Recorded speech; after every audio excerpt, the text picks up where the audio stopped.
அ உண்மையிலே ரொம்ப சந்தோஷப்பட்டேன். நான் முந்தநாத்து நடந்த சோனகர்.comல நடந்த இந்த இன்டர்வியூ ஒரு 5½ ஹவர்ஸா போச்சு. அதுல நெறைய விஷயங்கள் நாங்க பேசினோம். அதே நேரத்துல நெறைய மக்கள் பேசி சொன்னது என்னன்னு சொன்னால், 5ஆந்தை அங்கு இங்கே லண்டன்ல வாழும் முஸ்லிம்கள் ஒன்று சேர்ந்து ஒரு ஒரு புரொடெஸ்ட் ஒண்ணு நடத்தணும் என்ற ஒரு ஆர்வத்தோடு இருக்கிறாங்கன்னு சொல்லி, அது நாங்க யாரையுமே குறை காண்றதுக்கோ, அரசாங்கத்துக்கு விரோதமாகவோ நாங்க செய்யற ஒரு ஏற்பாடு இல்ல.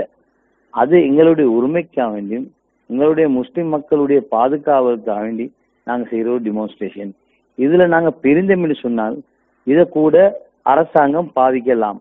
அதனால இந்த மாதிரி ஒரு நேரத்துல முஸ்லிம் உம்மத்து நாங்க சந்தோஷமாக ஒற்றுமையாக இருக்கிறோம் என்றதை காட்டுறதுக்கு எல்லாரும் ஒன்று கூடி 5ஆந்தை நடக்க வேண்டிய இந்த ப்ரொடெஸ்ட நல்லா சிறப்பா செஞ்சு நாங்களும் ஒத்துமையா தான் இருக்கிறோம் என்று சொல்லி காட்டினீங்கன்னு சொன்னா, இலங்கையில இருக்கிற நாங்க, கஷ்டப்பட்டு கொண்டிருக்கிற நாங்க, பிரச்சனை மத்தியில வாழ்ந்து கொண்டிருக்கிற நாங்க கொஞ்சம் சந்தோஷப்படுவோம்.